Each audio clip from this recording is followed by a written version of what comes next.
All right, ladies and gentlemen, the top leadership of ODM has received good news after President William Ruto's government made a major announcement. And in this video, I want us to look at the announcement that was made by the Kenya Kwanza administration and why Raila Odinga and his ODM foot soldiers will reap massively from this development. And without wasting time, let's get into it.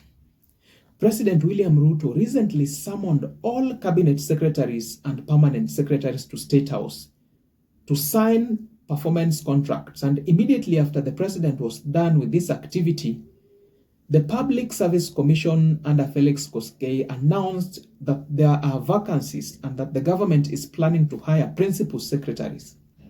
Now, here is what you need to know. Inasmuch as the law allows any qualified member of the public to apply and be appointed after vetting by Parliament, the position of a principal secretary is entirely a political one. And as such, I can assure you that the positions that have been declared as vacant by the Public Service Commission will be occupied mostly by individuals of political influence, and specifically those ones affiliated to the ODM party. Why do I say so? These are the three reasons why I expect ODM to be a major beneficiary of these positions. Number one, William Ruto is operating under the mercy of Raila Odinga. And I say so because it is by bringing on board Raila Odinga that President William Ruto was able to calm down the series of maandamanos and the so-called Occupy Everywhere slogan that threatened to destabilize his government. It has come to President Ruto's attention that Raila Odinga is not going to win the African Union chairmanship seat. And therefore, the president has to continue bribing Raila Odinga at the slightest available opportunity so that should he fail to secure the African Union seat, as is clearly evident, he will not come back to challenge the president's decisions, especially those ones regarding the cost of living, the price of unga, and all that. If Ruto does not install quite a number of ODM members as principal secretaries, then he will have a difficult time negotiating with Raila Odinga, who in essence can call for maandamano any time to disrupt the country as he pleases. This is the first reason as to why I say ODM will reap a big chunk of the principal secretary's positions.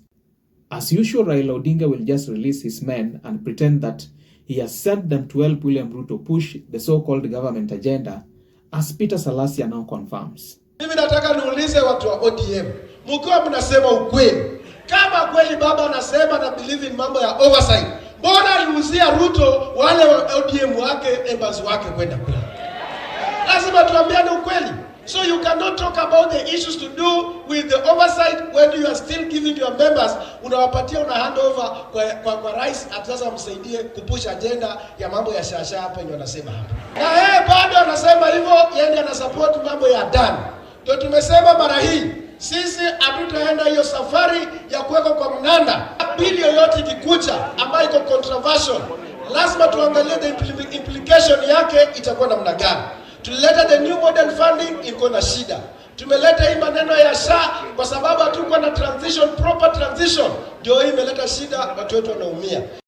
Number two, as I said, the position of a principal secretary is 100% political, and as such, there are those guys that were brought in by impeached Deputy President Rigathi Gachagua, and they are still in office despite their continuous loyalty to the impeached Deputy President Rigathi Gachagua. Remember, Rigathi Gachagua had brought in many employees and public servants from his backyard. And so you can remember when the High Court gave the green light for Professor Kindiki to be sworn in, that is when we discovered that 90% of the employees who were working for the then Deputy President Rigathi Gachagua were literally from his village. It is not surprising that he also managed to secure a big slice in government for his loyalty, for his loyalists and tribesmen. I can assure you without fear of contradiction that William Ruto is in the process of draining the swamp and doing away with all principal secretaries that are loyal to Rigathi Gachagua and replacing them with the ones who are loyal to him, who are majorly from the Rift Valley region, Nyanza, Western, or those ones who are loyal to Professor Kithure Kindiki. And I won't be surprised if the president will call them a broad-based team. William Ruto cannot take risk by not allowing Raila Odinga to take a few of the slots. watch out. Number 3, Mount Kenya is gone from William Ruto's hands, and he is only left with the Rift Valley and Western, in addition to metropolitan counties like Nairobi and Nakuru and such. William Ruto knows that Kithure Kindiki does not have the powers to marshal Mount Kenya votes for him because, after all, Professor Kindiki's only job description is to be a puppet, a yes man of William Ruto. Ruto himself is therefore targeting the Nyanza region, whose kingpin has always been and will for some time remain as Raila Odinga. President Ruto will therefore pick up a few principal secretaries from the ODM cocoon, and these are the guys who will eventually move to the ground and mobilize votes for President William Ruto come 2027. If the president manages to secure the Nyanza region, then by extension, he shall have managed to capture even the coast region, which also carries a lot of votes that have historically been going to the Raila Odinga basket. 2 or 3 principal secretaries from the ODM stronghold is a secure political future for William Ruto, and he cannot afford to risk it. I charge you to wait and see how it will play out. Now, there is something more that I need you to understand about the vacancies announced by the Public Service Commission.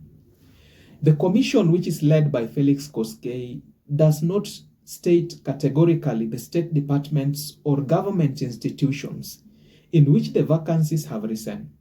And there is a very good reason for this. And the reason is to allow for flexibility so that President Ruto can appoint whomsoever he wishes to whichever department that the president deems politically and conveniently fit, regardless of whether there is a real vacancy or not. Remember, the president is known to hire members of his tribe into his government. But this time, I think the president will do it differently because he needs to be politically smart so that he can figure out how to create a balance between diminishing returns that he is currently experiencing in the Mount Kenya region and the ODM factor that is now a key determinant in his 2027 re-election bid. Now, try your luck if you think you are qualified for the advertised positions, but I can tell you, frankly and clearly, without fear of contradiction, that if you are politically neutral, forget about getting such positions, leave alone making it to the interview. Ladies and gentlemen, this is just but my opinion. Do let me know what your thoughts and opinions are in the comment section below. And if you're watching me for the first time, please don't hesitate to like, subscribe, and hit the notification bell for more informative content such as this. If politics is something that excites you, then please go over to YouTube and search for Patrick Odero so that you can receive a ton of content about my recent discussions on current and latest political issues affecting our country. Cheers.